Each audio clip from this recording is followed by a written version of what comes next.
સુરતમાં લવ and care charitable trust દ્વારા દિવ્યાંગ પ્રતિભાઓ માટે અનોખો મંચ આપવા માટે 15 ફેબ્રુઆરીએ વનિતા વિશ્રામ ખાતે ફેશન શો, ટેલેન્ટ શો અને 10 વિરલાઓનું સન્માન કરાનાર હોય છે, અંગે પત્રકાર પરિષદમાં માહિતી અપાઈ હતી. લવ એન્ડ કેર ચેરિટેબલ ટ્રસ્ટના નેજા હેઠળ 15 ફેબ્રુઆરી રોજ વનિતા વિશ્રામ કોલેજ ખાતે બાજી ગૌરી ઓપન એર થિયેટરમાં સ્પેશિયલી એબલ્ડ પર્સન એટલે કે દિવ્યાંગ fashion show and talent show ગ્રેવિટીનું ભવ્ય આયોજન કરવામાં આવ્યું છે. Love and care multi speciality હોસ્પિટલના ગાયનેકોલોજિસ્ટ ડોક્ટર દીપક પટેલે માહિતી આપતા જણાવ્યું, આ કાર્યક્રમનો મુખ્ય આશય સ્પેશિયલી એબલ્ડ એટલે કે દિવ્યાંગ વ્યક્તિઓની ઓળખ, સન્માન અને આત્મવિશ્વાસ અપાવવાનો છે. કાર્યક્રમ અંતર્ગત 10 રાષ્ટ્રીય અને આંતરરાષ્ટ્રીય સ્તરે ઓળખ મેળવનાર વિરલાઓને એવોર્ડ આપી સન્માનિત કરવામાં આવશે. ઇવેન્ટમાં વિશ્વની સૌથી નાની છોકરી જ્યોતિ આમગે, કારગિલ યુદ્ધમાં હાથ પગ ગુમાવેલા વીર સૈનિક, ઇન્ડિયાઝ ગોટ ટેલેન્ટના વિજેતા કલાકારો તથા રાષ્ટ્રપતિના હાથે સન્માનિત થયેલી એક દીકરી સહિત અનેક પ્રેરણાસ્પદ વ્યક્તિઓ ઉપસ્થિત રહેશે.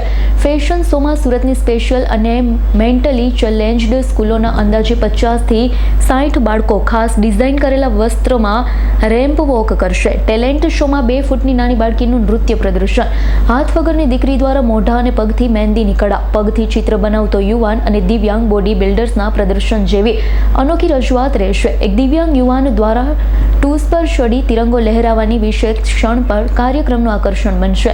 કાર્યક્રમમાં મુખ્ય અતિથિ તરીકે કેન્દ્રીય જળશક્તિ મંત્રી CR પાટીલ, ગુજરાતના ઉપમુખ્યમંત્રી હર્ષ સંઘવી, સુરતના મેયર દક્ષેશ માવાણી ઉપસ્થિત રહેશે. સાથે પોલીસ કમિશનર, ધારાસભ્ય, કોર્પોરેટર, શહેરના ડોક્ટર, શિક્ષક અને વાલીઓને આમંત્રિત કરવામાં આવ્યા છે. કોરિયોગ્રાફી માટે મોહિત અગ્રવાલનું માર્ગદર્શન મળી રહ્યું.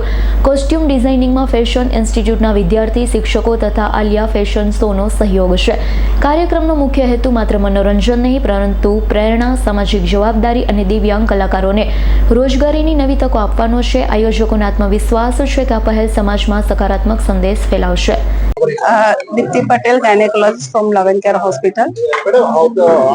પ્રોગ્રામ છે, કઈ રીતનો પ્રોગ્રામ છે અને પ્રોગ્રામ ખાસ વિશેષતા શું છે? 15મી તારીખે વનિતા વિશ્રામના ગ્રાઉન્ડમાં આપણે એક પ્રોગ્રામ રાખેલો છે. તેમાં ફેશન શો છે, ટેલેન્ટ શો છે અને એવોર્ડ ફંક્શન્સ છે. આ સ્પેશિયલી એબલ્ડ પર્સન્સ માટેનો છે અને એ લોકોનો જે માન સન્માન વધે, એ લોકો પોતાની રીતે સારી રીતે કામ કરી શકે અને જે સામાન્ય લોકો છે તેને ઉદ્દેશ મળે એમના જીવનમાંથી.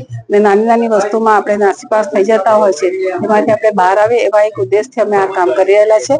એમાં વિવિધ શહેરો અને દેશના વિવિધ ભાગોમાંથી લગભગ 81 જણ આવવાના છે. આપણે સુરતના પણ સ્પેશિયલી એબલ્ડ છોકરાઓ છે, મેન્ટલી ફિઝિકલી, એ લોકો પણ પાર્ટ લેવાના છે.